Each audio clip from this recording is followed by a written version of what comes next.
AK Parti Genel Başkanı Cumhurbaşkanımız Sayın Recep Tayyip Erdoğan'ın kürsü teşriflerini arz ederim.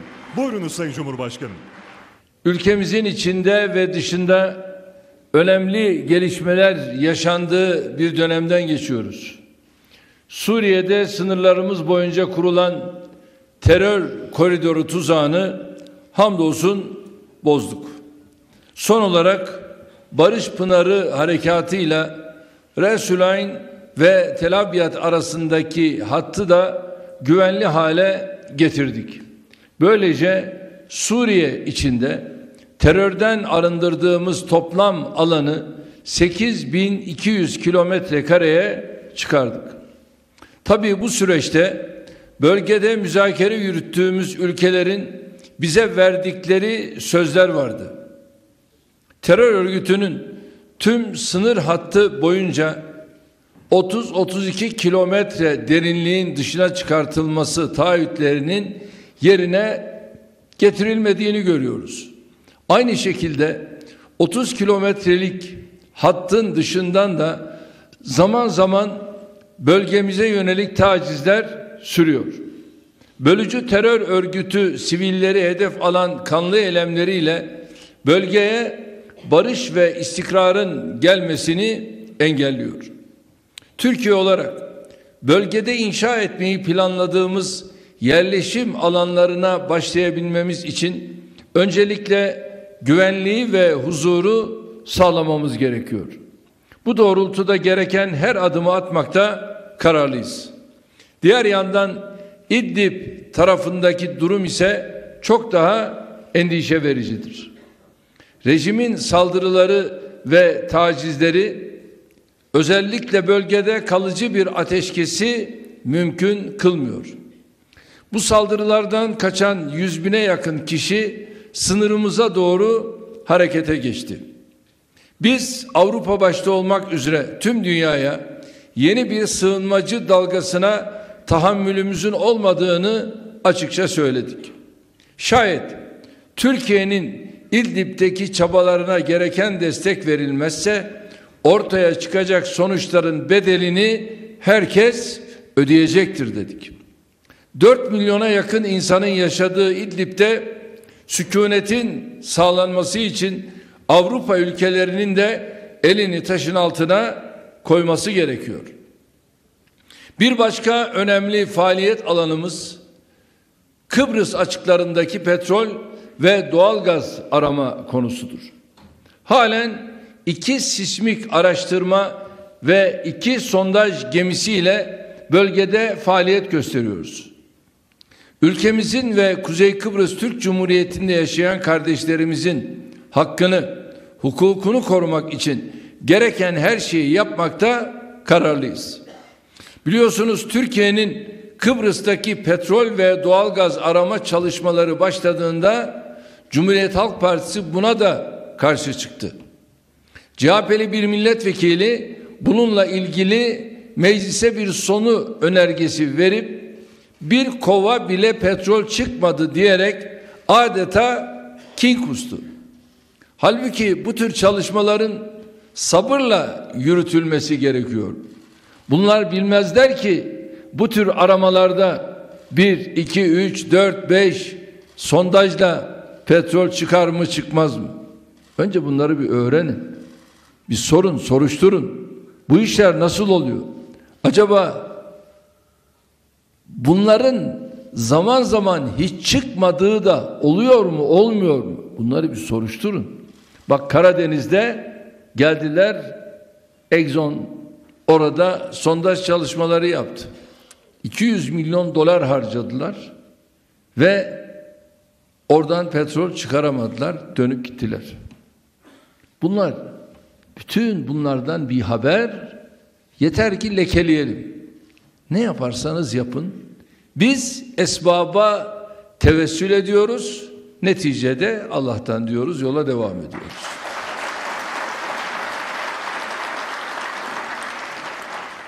Ana muhalefetin bu tavrı Yunan medyasına bolca malzeme verdi. Türkiye'de hemen her şeyin yerlisini ve millisini yaptık. Sadece ana muhalefet konusunda bunu başaramadık.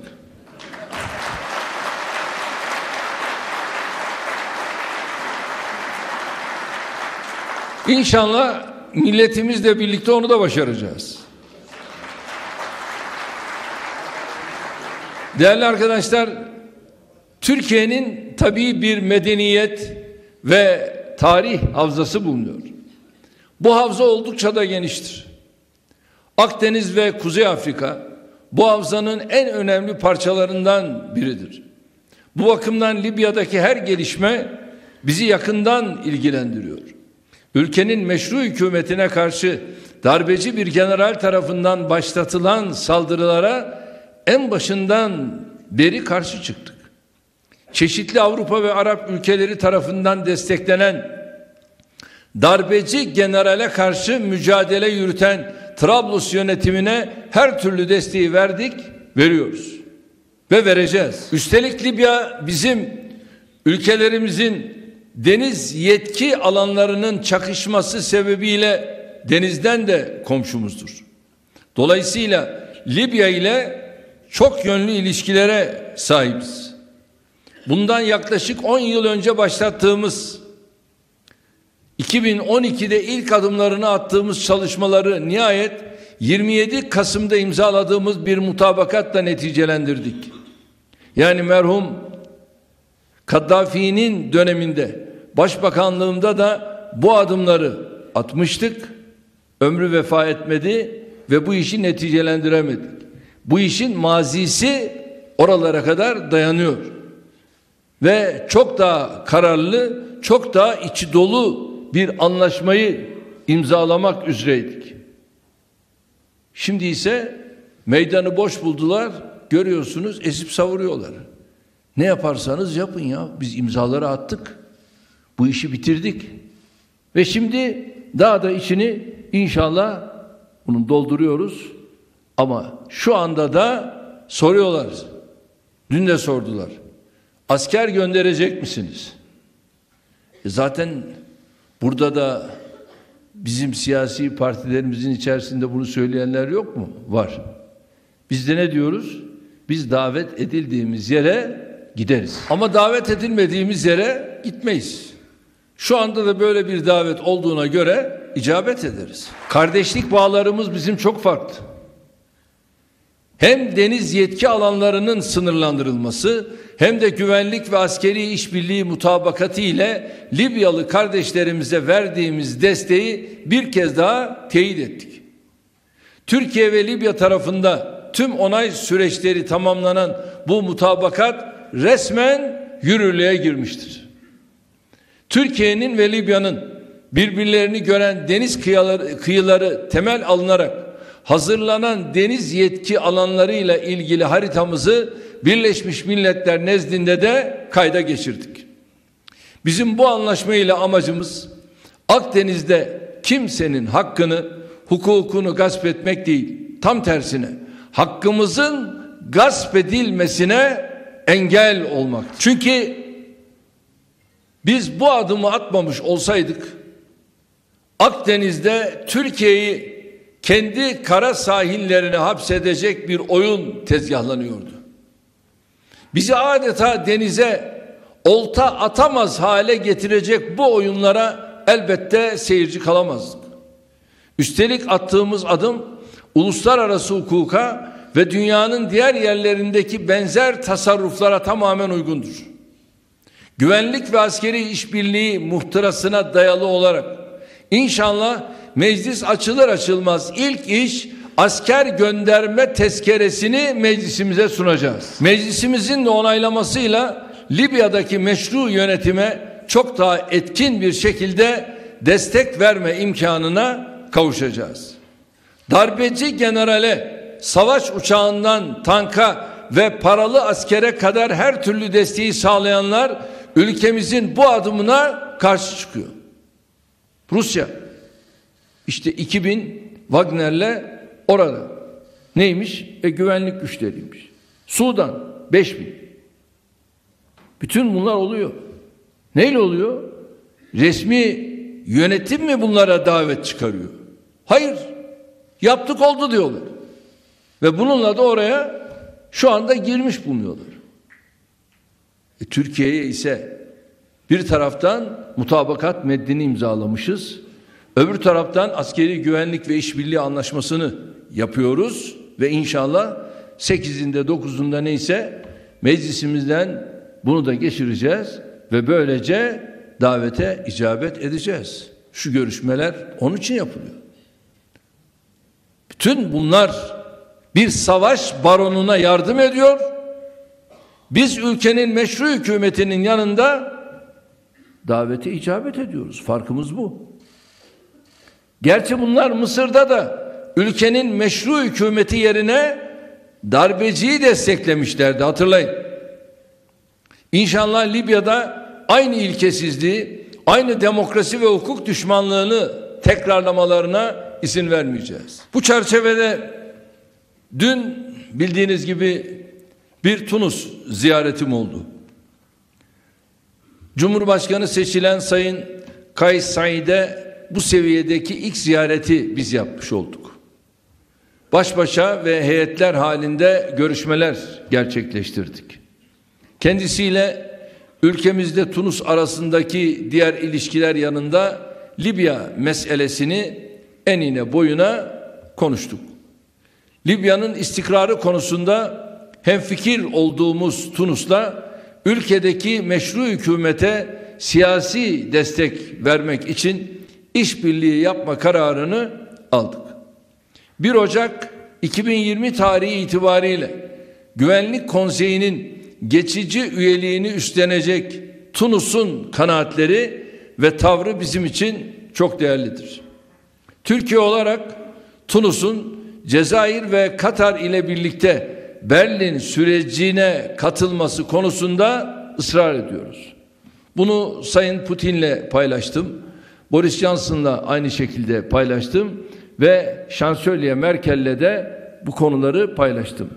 Dedim ki bu 3 ülkenin Berlin sürecine katılmaları özellikle de Libya'nın sosyopolitik yapısı açısından çok çok önemli. Sayın Putin katılımcıları bir öğrenmem lazım dedi. Hangi seviyede katılım var bunları görmem bilmem lazım dedi. Dün aldığım habere göre zannediyorum üst düzey noktasında seviyenin biraz düşük olduğunu öğrendiği için herhalde katılmayacak, öyle bir haber aldım.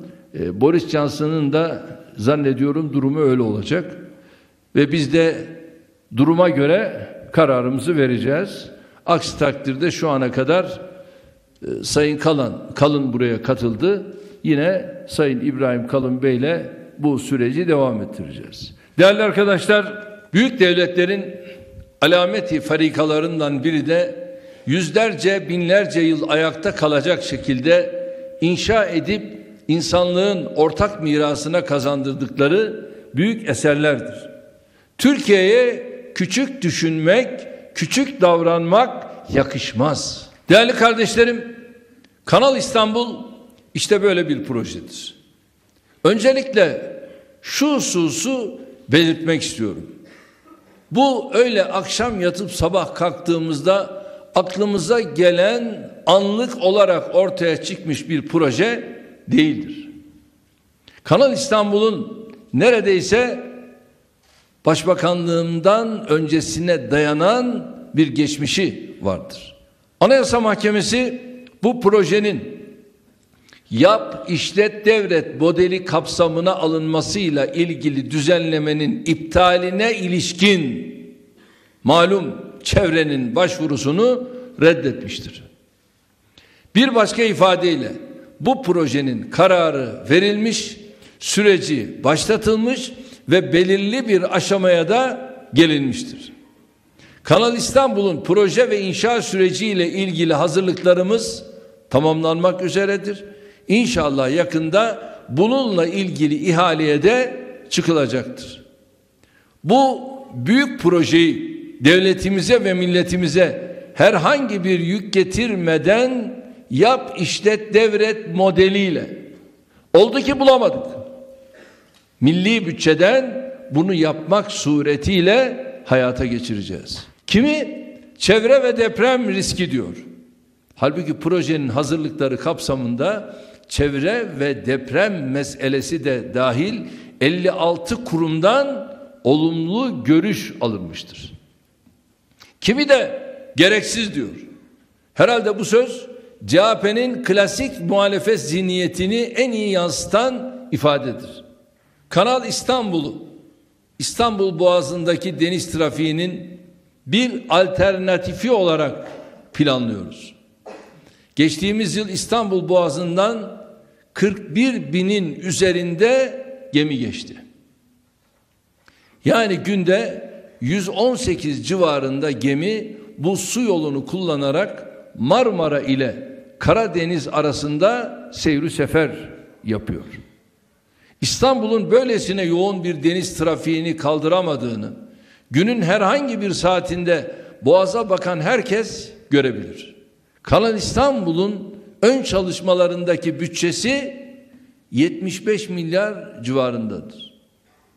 İstanbul'da aşağı yukarı aynı trafiğe sahip Çanakkale Boğazı'na göre 4 kat daha fazla kaza yaşanıyor. Çünkü gemi geçişleri yanında Boğaz'ın kendi iç trafiği de çok ama çok yoğun.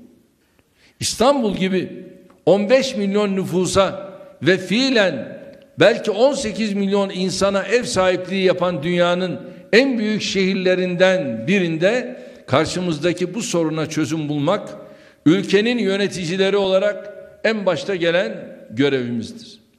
Türkiye'nin bu projeden elde edeceği gelir maliyetini kısa sürede çıkartacağı gibi kalıcı bir finansman kaynağı haline de getirecektir. Bu projeyle artık iyice sıkışan İstanbul'a yeni nefes ve hayat alanları açıyoruz. Kanal İstanbul'un Montreux Sözleşmesi ile değerli kardeşlerim herhangi bir ilgisi de yoktur. Üstad ne diyor? Ruhumu eritip de kalıpta dondurmuşlar. Onu İstanbul diye toprağa kondurmuşlar. İçimde tüten bir şey.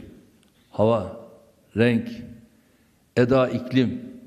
O benim zaman, mekan aşıp geçmiş sevgilim. Çiçeği altın yaldız, suyu telli pulludur. Ay ve güneş ezelden iki İstanbulludur. Denizde toprak yalnız onda ermiş visale. Ve kavuşmuş rüyalar onda misale. İstanbul benim canım, vatanım da vatanım. İstanbul, İstanbul. Evet, biz vatanımız İstanbul'a bu projeyi kazandırmakta kararlıyız.